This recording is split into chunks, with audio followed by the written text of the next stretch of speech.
My parents kicked my pet out and I left home and never came back, and when they wanted to come back it was too late. My name is Ethan, and I'm 27 years old. When I was 19, I adopted a dog named Dexter. He was a mutt, part Australian Shepherd, part Labrador, with thick golden fur and one ear that flopped slightly forward. At the time, I still lived with my parents in their suburban home. The day I found Dexter wasn't planned. I had stopped by a local animal shelter to drop off old blankets. It was supposed to be a quick visit, until I walked past the kennels and saw him. He was huddled in the corner, staring at the floor. The shelter staff told me he had been found near the highway, dangerously close to traffic. He was underweight, his fur was matted, and he flinched when people moved too quickly. But when I crouched down near his cage, he lifted his head. Our eyes met. And that was it. I brought Dexter home that evening. And my parents were not happy about it. They stood in the doorway as I walked in, their arms crossed. My dad's expression hardened immediately. Take him back. My mom sighed loudly and turned away without a word. To be clear, my parents weren't allergic to animals. They weren't afraid of them either. They just thought pets were a nuisance. Growing up, I had begged for a dog so many times. The answer was always no.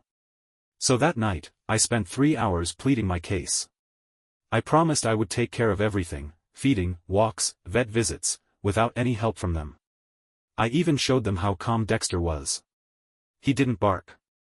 He didn't run around. He just sat by my feet, looking up at me like I was the only person in the world. Eventually, my parents reluctantly agreed, but with strict rules. Dexter had to stay in my room. He was never allowed in the kitchen. I had to cover all his expenses. I didn't care. I had my best friend now. For the next 14 months, Dexter and I fell into a rhythm. I woke up at 5:30 a.m. every morning to take him for a walk before work. During my lunch break, I drove home to let him out. After work, we went to the dog park, where he ran for hours, chasing after frisbees and playing with other dogs.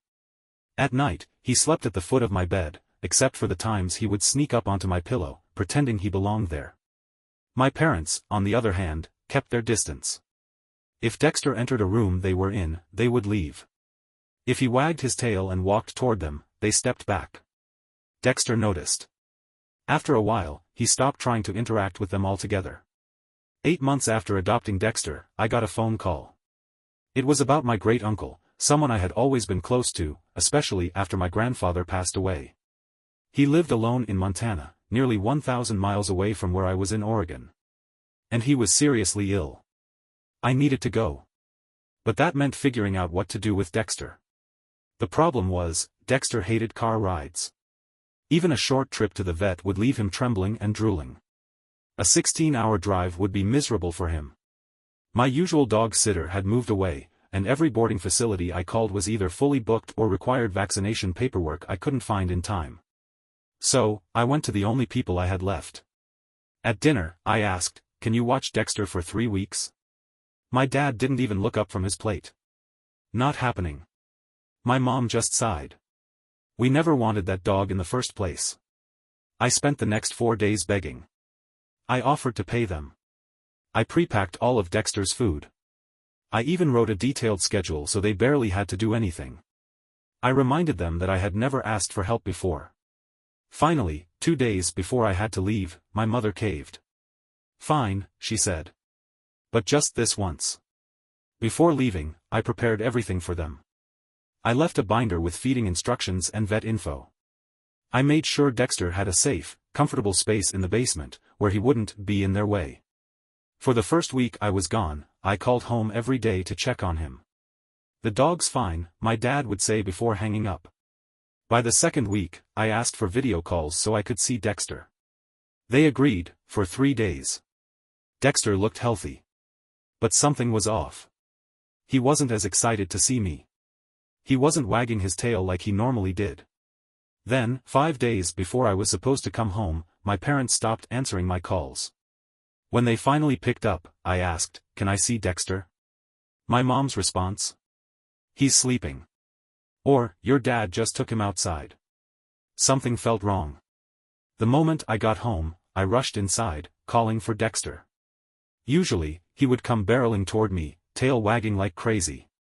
But this time, the house was silent. I searched every room, my voice growing louder. Dexter was nowhere. Then, I found my parents in the kitchen. I could tell something was wrong immediately. "Where's Dexter?" I asked. My dad cleared his throat. "We found him a new home." My mother shrugged. Taking care of him was too much work. "We put an ad online. A nice family from Bend took him." I felt numb. "You sold my dog?" My father nodded. "We got $200 for him. Like that was supposed to make it better. He'll be happier there. The family has kids." I stared at them, unable to process what I had just heard. "I want their contact information," I demanded. My mother shook her head. "We don't have it." "What do you mean, you don't have it?" "They paid in cash. We didn't get a phone number." My hands shook as I grabbed my dad's laptop. I dug through their emails, their browsing history, their deleted messages, while they yelled at me for invading their privacy. And finally, I found it. The emails with the real family who had taken Dexter. My parents had lied. The people weren't from Bend. They were from Vancouver, Washington. And if I wanted to get Dexter back, I had to go now. I slammed my suitcase shut. I didn't say another word to my parents.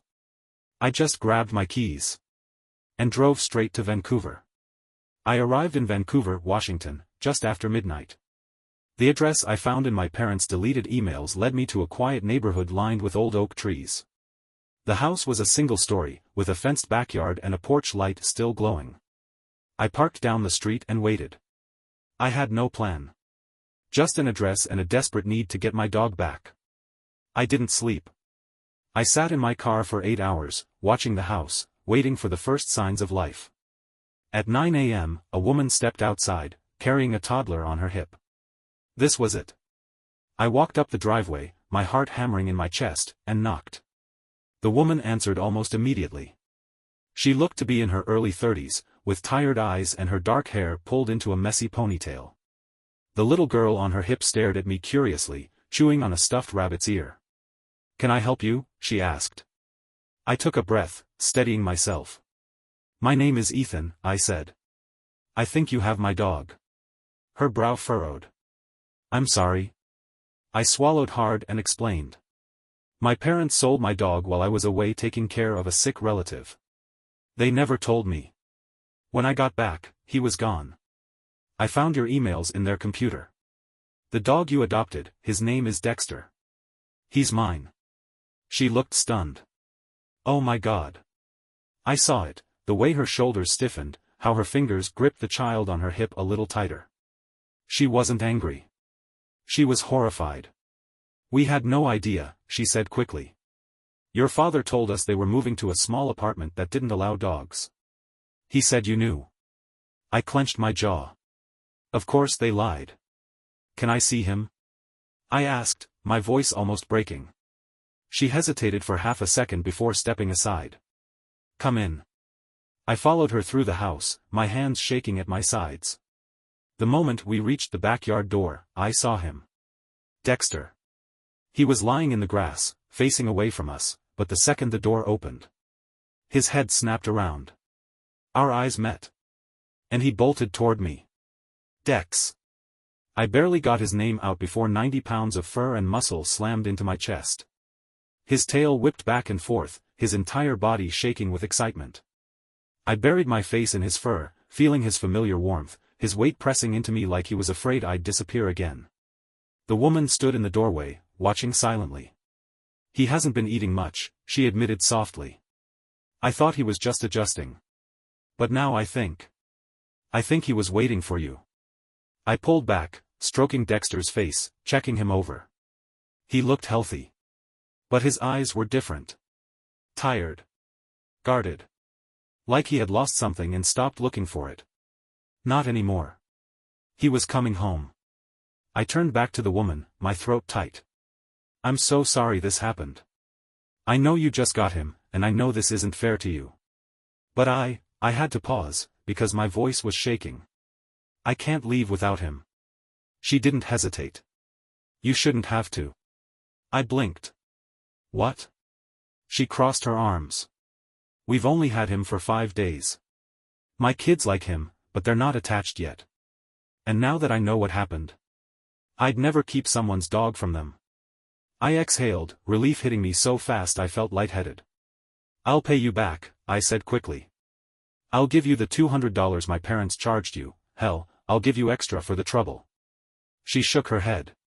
Just the $200 is fine. That's what we paid. I don't need more than that. I didn't argue. I pulled out my wallet, handed her the money, and 5 minutes later, Dexter and I were driving home. I didn't go back to my parents' house. I didn't even stop to pick up more clothes. I had 3 suitcases in my trunk, everything I had already packed before leaving for Montana, and that was enough. I found a pet-friendly motel and checked in for the night. Dexter wouldn't leave my side. Even when I went to the bathroom, he pressed his body against the door, whining softly. That night, I let him sleep on the bed beside me. His head rested on my pillow. And for the first time since I had left home, I felt safe. The next morning, I woke up early and started searching for apartments. That was easier said than done. Most places required first and last month's rent, plus a deposit and pet fee, money I didn't have. I spent a week in that motel, calling every listing I could find. By the time I was down to my last few $100s, an old friend from high school, Jake, heard about my situation and offered his couch for a while. I don't have a spare room, he warned. But my place allows dogs, and I won't charge you rent. It wasn't ideal. But it was better than being homeless. For the next 3 weeks, I slept on Jake's couch while scouring the city for an affordable rental. I was still working at an auto parts store, but at $13 an hour, it wasn't enough to afford most places. So I picked up a second job, loading trucks in a warehouse at night. It was brutal. Some nights, I got 3 hours of sleep before having to wake up and do it all over again.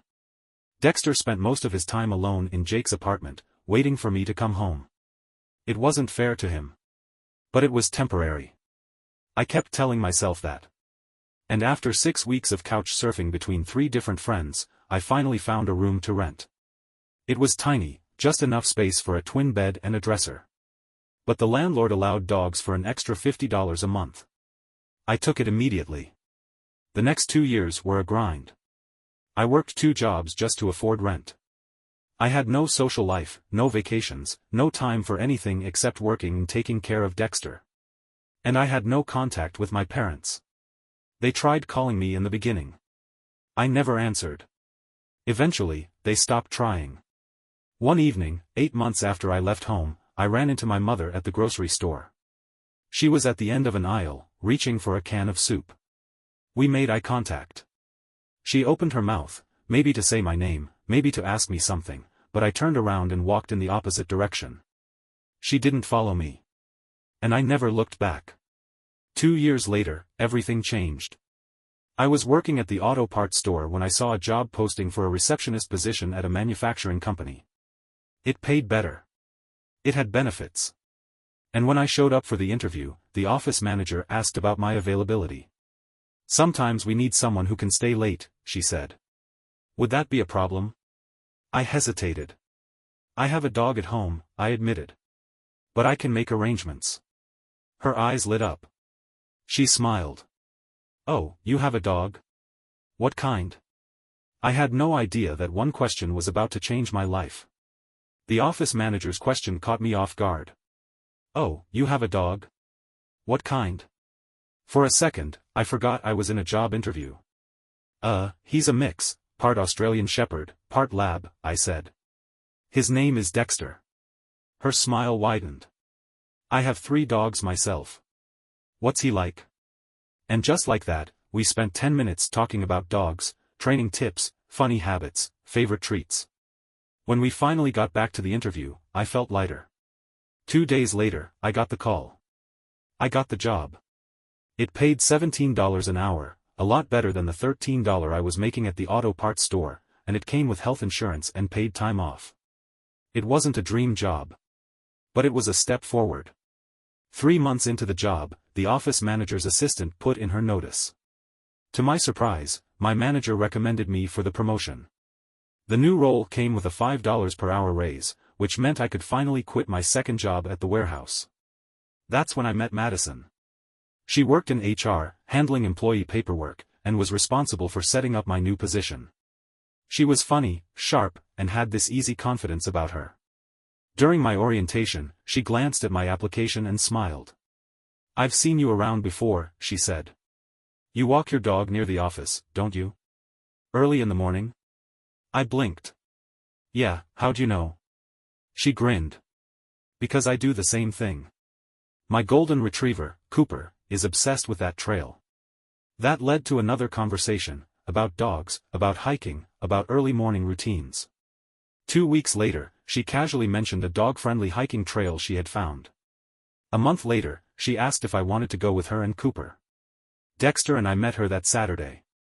The dogs got along immediately, chasing each other, splashing in streams, rolling in leaves. And Madison and I clicked, too. We talked for hours about everything, our childhoods, our jobs, our favorite movies. It felt easy. Like I had known her for years. Over the next year, our friendship turned into something more. We started going on weekend trips together. We tried new restaurants. We spent lazy Sundays on her couch, watching 80s movies with our dogs sprawled across our laps. Eventually, I moved into her apartment. It was the first time since leaving my parents' house that I lived somewhere without roommates. Dexter adjusted immediately. He and Cooper became inseparable, playing together, napping together, guarding the door together. Madison's apartment complex even had a dog park, where we took them every evening. For the first time in years, I wasn't just surviving. I was living. By the time I turned 25, my life looked completely different. I had been promoted again, this time to logistics coordinator, which came with another raise. Madison had been promoted to HR manager. We decided to buy a house together, a modest 3-bedroom with a huge fenced yard. Dexter still ran around like a young pup, chasing squirrels and digging holes in the corners of the yard. And that same year, Madison got pregnant. We turned one of the spare rooms into a nursery, painting the walls soft blue. Dexter and Cooper seemed to sense that something was changing. They started sleeping outside the nursery door, like they were guarding it. And when we brought our son, Noah, home from the hospital, Dexter immediately took his place beside the bassinet. He sniffed the blanket, wagged his tail, and then curled up on the floor, right next to our newborn. From that moment on, he was Noah's protector. He slept under the crib at night. If Noah so much as stirred, Dexter would lift his head, waiting. And if Noah cried, Dexter would get up, nudge my arm, and whine softly, letting me know it was time to check on him. He was part of our family. And I never thought my own parents would be part of it again. Until the day I got a Facebook message from my mother. It was the first contact I had with either of them in 8 years. "We saw pictures of your son on your cousin Emma's Facebook. He's beautiful. We'd love to meet him." I stared at the message for a long time. I didn't answer for 3 weeks. One night, after putting Noah to bed, I finally showed Madison. She read it carefully before looking up at me. "What do you want to do?" I had no idea. So, I told my mother I'd start with a phone call, before considering any kind of in-person meeting. She agreed. That Sunday, I called her from our back porch, watching Dexter and Cooper chase each other around the yard. She picked up on the first ring. My father was on the line too. The conversation started with small talk, work, the house, Madison. Then my mother asked about Noah, and I found myself talking more freely, about how he was learning to roll over, how he was obsessed with ceiling fans, how he laughed every time Dexter licked his hands. For a moment, I thought maybe, just maybe, this would go well. Until my mother cleared her throat and said, "We want to apologize for what happened with your dog." My stomach tightened. "His name is Dexter," I said. "Yes, Dexter," she continued. "We were wrong to give him away without telling you." I stayed silent, waiting for more. My father sighed heavily. "But you have to admit, you put us in a tough position," he said. "You brought that dog home without asking and then expected us to take care of him while you were gone." I clenched my jaw. "I asked you to watch him for 3 weeks," I said. "Not sell him to strangers." "We weren't equipped to take care of a dog," my mother said defensively. "You should have made better arrangements." And just like that, the conversation fell apart. They jumped back and forth between half-hearted apologies and excuses. By the end of the call, it was clear. They still saw themselves as the victims. Before hanging up, my father said, "So, when can we meet, Noah? We could drive up next weekend." I exhaled slowly. "I need to think about it," I said. And then I hung up. That night, I told Madison everything. She didn't interrupt, just listened. And when I was done, she sighed. "They haven't changed," she said softly. "They still don't understand why what they did was wrong." Over the next week, my parents sent more messages. Each one said some version of, "We've apologized.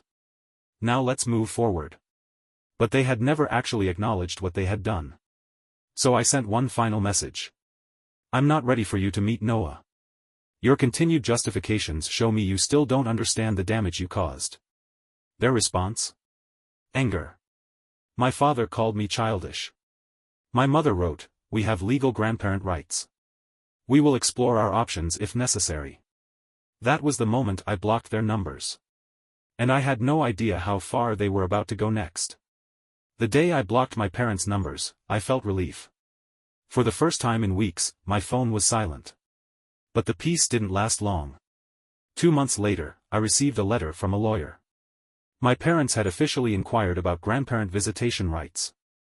I stared at the envelope, my heart pounding. Madison sat beside me at the kitchen table, watching me closely. "This is insane," she muttered. "They barely know you. They don't know Noah. They don't even have a relationship with him." She was right. And when we spoke to an attorney, he confirmed what I hoped would be true. In our state, they had no legal standing. Because my parents had never been part of Noah's life, they had no grounds to demand visitation. Still, our lawyer advised us to document everything, from the time I cut contact, to the threats they made, to the way they had treated me before. So we did. And then our attorney sent a formal response, making it very clear that any attempt to pursue legal action would be contested and fought aggressively. After that, my parents went silent. For almost a year. When my parents resurfaced, it wasn't through me. It was through family members. They had started reaching out to my cousins, my aunts, my uncles, telling their version of the story. I found out when my cousin Emma messaged me. "Hey, your parents have been talking to our family a lot. They're telling people that you're punishing them for a small mistake from years ago and refusing to let them see their grandson. A lot of people are starting to take their side." I felt my stomach twist. So, they were rewriting history. According to them, they had made one little mistake years ago, and I was cruelly keeping Noah from them out of spite. That's when other family members started messaging me. "Ethan, don't you think it's time to forgive? They made a mistake.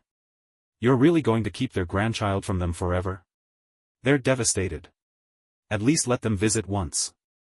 I could feel the narrative shifting, people were doubting me. And I wasn't about to let that happen. I sat down that night and wrote a long email to everyone in my extended family. In it, I detailed everything. The fact that my parents had always hated Dexter. How they sold him behind my back while I was in Montana.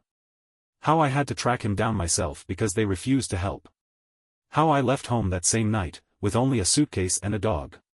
How they later threatened legal action against me for visitation rights.